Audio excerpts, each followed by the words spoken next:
what happens when you accidentally leave honey supers to thaw in a sunny day. They were inside the thing, so let's hope they're not a bunch of bees inside. What we're going to be doing today is I have a bunch of stored, capped, frozen, previously honey that I had in a freezer. We're going to give it to the hives now because, well, they need it. So here we go. Be back soon. Got one of these utility carts from Sam's Club. Let me tell you, it is required if you're going to have any kind of bees. You need to have one of these. So I've got 5 supers, and one of them is very heavy.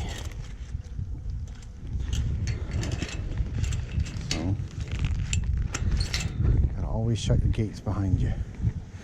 So what I'm planning on doing is taking a couple of frames out of each of these with honey and putting it in a super with no honey, and then putting it on top of the bees. There's the horses. Getting bribed with oats not to be near me because they're going to get stung. Alright, just showing you the process. It's going to be quite a haul to the bees over there. Be back soon. So, here's what we're going to do. You see here, we got the capped, awesomely capped. So, what we're going to do is move them over here. I don't have this all set up perfect. I am not perfect. Oh, I gotta work on that, right? Come on, Ryan, be perfect.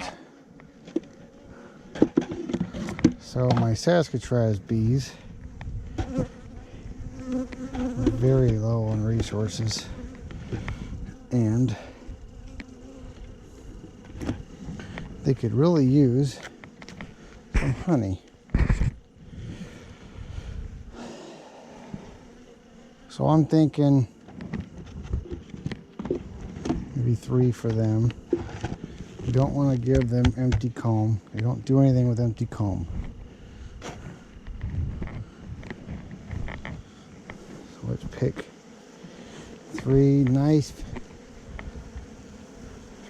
frames. You can see the small,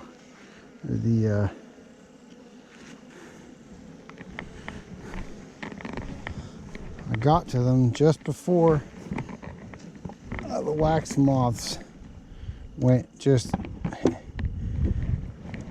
absolutely insane, and all those dead little wormy things are larvae. So that's why you freeze them. Okay, 3 frames, not a whole lot of workers. I forgot my hive tool, so I'm using my, well, I didn't forget it, so it dropped out of my pants somehow.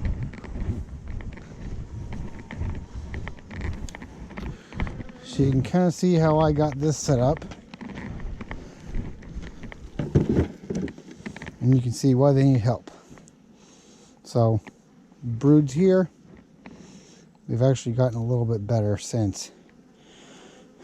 I'm going to take this one away because they're not really using it. And it's just going to be hive beetles. So, what we do, find the hole, that's the front, knock all this crap off. There's very few workers in here, so I'm not really worried about them attacking the queen or anything like that. Lay it on. Hey presto, now they have honey directly above their brood. We can verify this honey brood. We could move this one over actually. I mean, it's better to have honey on the sides, especially if you're in cold climates. So that's what you want to do. But this is Texas. It got to about 36 last night. They survived. It only, it only drops that low usually for a few days or overnight. And then that's it. So this is what I will be doing for all the hives, especially those two down there and any that feel light. So you just unstrap your strap. Make sure you can see me because half the time my camera's pointing somewhere else. Onto the strap. You kind of grab here, that's a spider, and then you tilt. And you can get here, and you tilt. See? And you can feel the weight, because now I probably just added 714, I'm not very good with math, pounds, 3 times 7. I know, I'm terrible. And then that's it. So before that, this hive was extremely light, and oh, that's not where we want it. We want it back. Thrilling to watch, I know. So that's it. So Saskatraz, they do still have their queen. I checked when we moved them. Well, I moved them. There's no we here. There's me. So I'm the cameraman. All the things. Okay.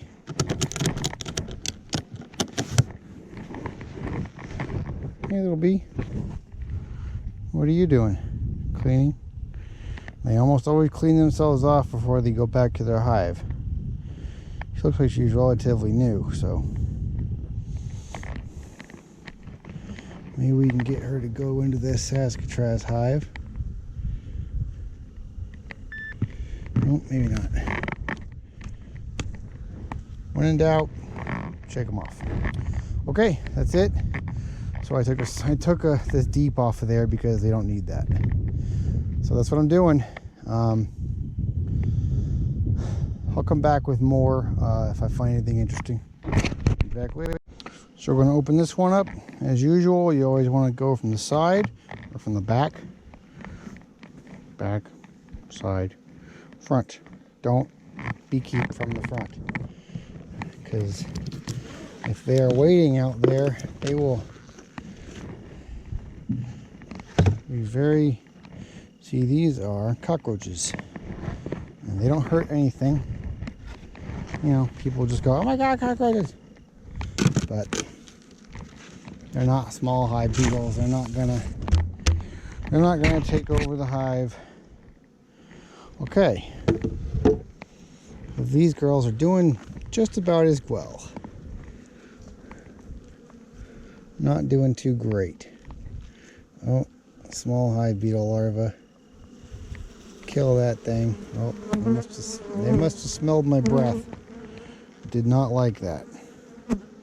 By the way, these vented gloves are amazing. You don't know how hot your gloves get till you all of a sudden feel a breeze. And then it's like, okay, that's amazing.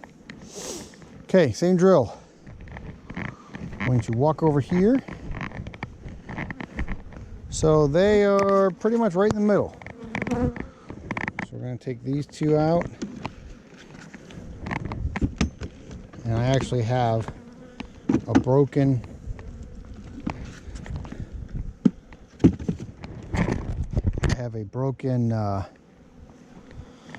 freezer that I use just for storing old comb like that. So we're going to throw that comb over there. You don't want major sources of food right in front of your hives for long periods, because that will incite robbing, especially now that it's getting into fall/winter and resources are extremely low. All right, there you go. Wipe off your knife. I'm not going to put that back because I don't know if I'm going to need it again. That's going to be real fun to clean. Once again, find your front. There's your front, right there. I'm going to spin this around. And this is basically, you can see how light this is. Look, I mean, this is just moving with almost no interaction, almost no pressure. It just moves. It's not what you want. I'm a little late in getting to these girls. I've just been so busy with farm stuff. If you watch my channel, if you're interested, you can check out the farm life section. I just started doing that. I have a old farmhouse from the early 1900s that we are, well, redoing. And it would be awesome if you could check that out. I'm glad to be out here beekeeping again. It's been a little while since I've been beekeeping, real beekeeping. I kind of moved them out here and that was that. Cockroaches everywhere. Cucaracha.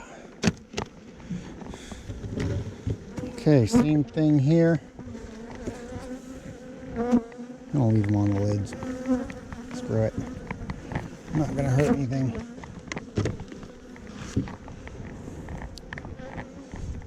Okay. They are actually eating. That's good. Got a cockroach in my knife. You can kind of help them out, clear the paper. They're not going to like you for it, as you just saw. But they might appreciate it someday. So these girls are kind of off to the left. So I've got one more super. And I might just fill these with the rest of this honey, so we'll see. So find where your front is. Front to the front. Off to the left. 1, 2, 3. And we'll probably have to take these off in springtime, but you know, whatever. And you can actually put them on. Before you do this, if you want to verify you got the right, because you want it pretty much right above them. You don't want it, see, right above them. You don't want it off to the left because they're going to go straight up and look for food. And if it's not there and it's cold, especially in very cold climates, you are going to want to have this directly above them.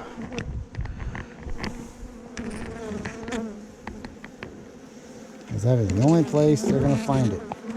I've seen my hives, and especially in Alaska, and when that cold snap hit in Texas last year, and it got to, 1 degree above or 3 below, I had hives that had food around them, but not right next to them. So when they clustered, they did not have food immediately behind them, immediately above them, or immediately in front of them. and they would not break cluster. It's too cold, so they died. I mean, I just came back to a cluster of bees. Granted, it wasn't a large cluster, but I came back to a cluster of bees that didn't need to die. All right. Got some flowers going on there. Let's make sure that these are locked in properly.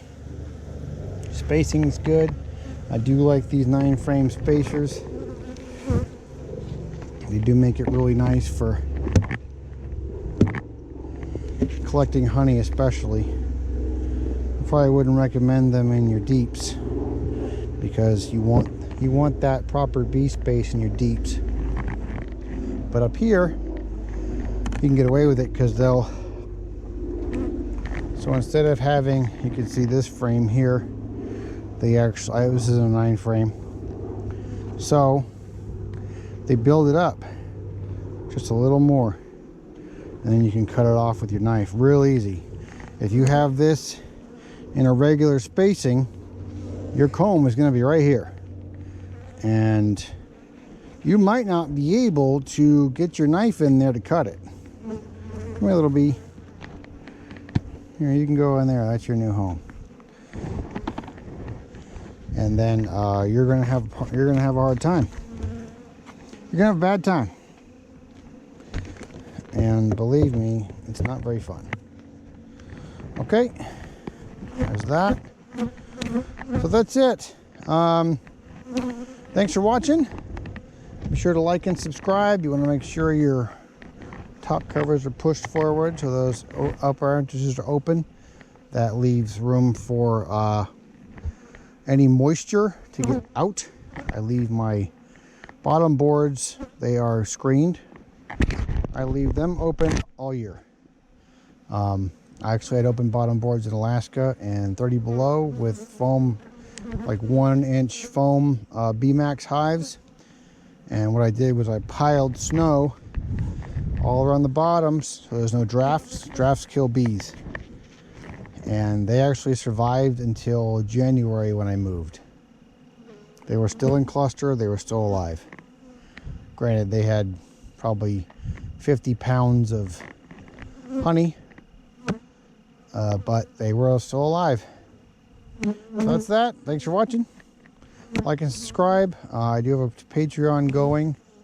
Still working it out. Not exactly sure what I'll do with it, but you know, please comment. My comments got turned back on. Please comment. You know, if you think you know of a better way to do things, you're excited by my ideas, other things. I just try to do beekeeping in a way that makes sense. Might not be by the book, but I found that my hives are usually pretty healthy, pretty happy, I think. They don't try to kill me all the time. And I think they're really enjoying their new surroundings. Well, this is what they get to have. There's a pond down there, right at the bottom of that drop. There's the horse barn. My kid's wandering around for some reason. And here's about 7 acres of pasture where the horses go. All right, well, thanks for watching. Don't want to take too much of your time. Like and subscribe, it really helps me out. And see you in the next one.